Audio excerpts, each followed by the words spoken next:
বিজ্ঞানে আমি 10 পেয়েছি, মাত্র 10। আমার কি দোষ বলো? প্রশ্ন যা ছিল খুবই সহজ, উত্তরও ছিল জানা। ভাগ্য আমার সহায় ছিল না, পৌঁছতে হলো দেরি। নইলে কি আমি তেমন ছাত্রী বিজ্ঞানে ফেল করি? সকাল থেকেই নানা অঘটন, জলখাবারে আস্ত ডিম, রান্নার মাসি নিয়ম জানে না, ডিম খেতে নেই কেননা গোল। অমলেট দিলে দোষ কেটে যেত, লেটার্স মার্ক পেতাম ঠিক। ভাগ্য আমার ছিল না, যেতে হলো দেরি অত্যধিক। ঘর ছেড়ে যেই না বেরোতে যাব, দাদু হেঁচে দিলেন। হ্যাঁ চুপ। ঠাকুমাতায় রেগে মেগে কাইমাকে বললেন, ও বৌমা, হাঁচি পড়ল, বেরোয় না যেন।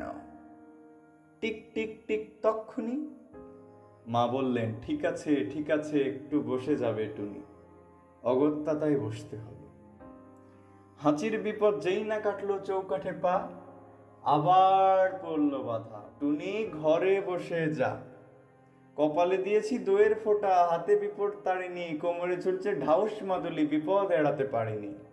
অতি সাবধানে ঘরের বাইরে যেই না গিয়েছি, কুট্টি বনটি চেঁচিয়ে উঠল, দিদি দেখ দেখ দেখ, পাঁচিলে কি একটা পাখি, কি সুন্দর হলদেটে ঠোঁট, লালচে চোখ আর বাদামি পিঠ।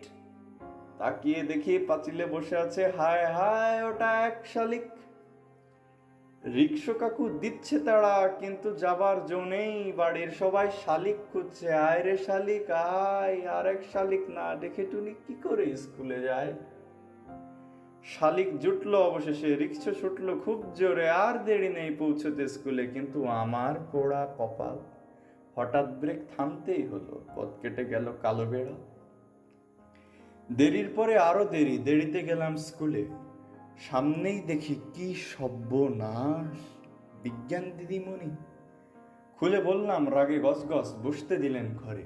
বিজ্ঞানের ছাত্রী হয়ে তুমি ডুবে আছো সংস্কারে।